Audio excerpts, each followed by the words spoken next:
All right, in 1C, all they're asking you to do is factor the top and factor the bottom. They're not asking for any holes, any asymptotes, y-intercepts, x-intercepts, any parts of the rational function that we've been looking for. They're not asking for any of those.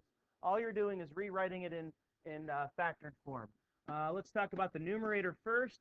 It's 9x squared minus 1. This is something known as the difference of perfect squares, or the difference of two squares. And when you have the difference of two squares, difference means that they're being subtracted, and that each term that I've underlined is its own perfect square. 1 is a perfect square because 1 squared is 1. 9 is a perfect square because 3 squared is 9. X squared is a perfect square because x squared is x times itself, okay? That's what it means to be a perfect square, something times itself. So the moral of the story here is, let's pull this thing apart into two factors. How do we make 9x squared with two identical factors? 3x times 3x. That makes 9x squared. How do you make 1 with two identical factors? 1 and 1, and since they're the difference, you do 1 plus 1 minus. We factored the numerator. Okay?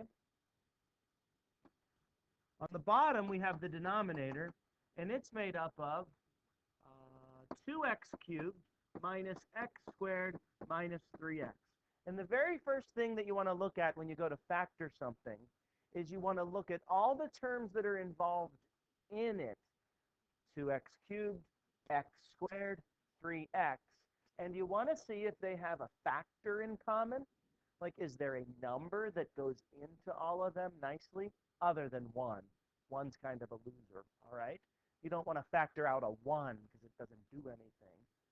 What I'm saying is, if this was 2x cubed and 4x squared and 6x, 2 could go into all of those numbers, 2, 4, 6. So you would factor out a 2. That's not the case here. There's no number that goes into 2, 1, and 3 evenly other than 1. So don't bother. However, do they have something else in common? X. They all have an x in them. So the first step is to take that common x and factor it out. You write it out front. It's like undistributing the x. So what happens when 2x cubed loses one of its x's? It becomes 2x squared. And when x squared loses one of its x's, which is minus 1x, and when 3x minus 3x loses its x, it's at minus 3. So that is step 1, to factor out that common x. Now, if the part remaining in the parentheses can be factored further, do it.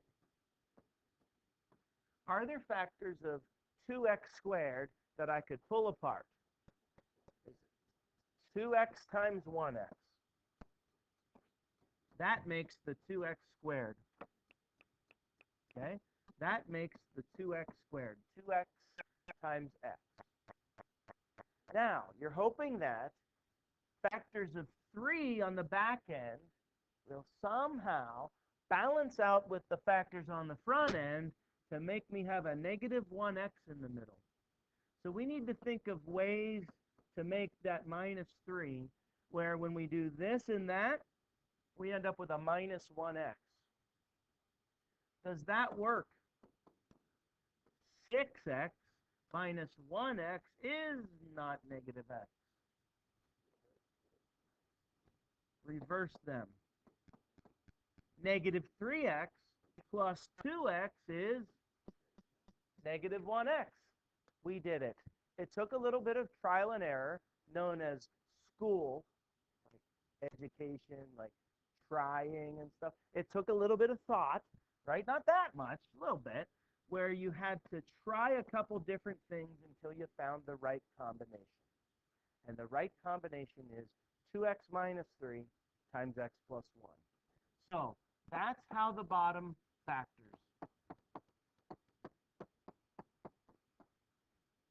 And that's all they asked you to do. They didn't want you to cancel anything. That's good because nothing cancels. They didn't ask you about any asymptotes or holes in the graph or anything. That's all they wanted you to do. So we're done.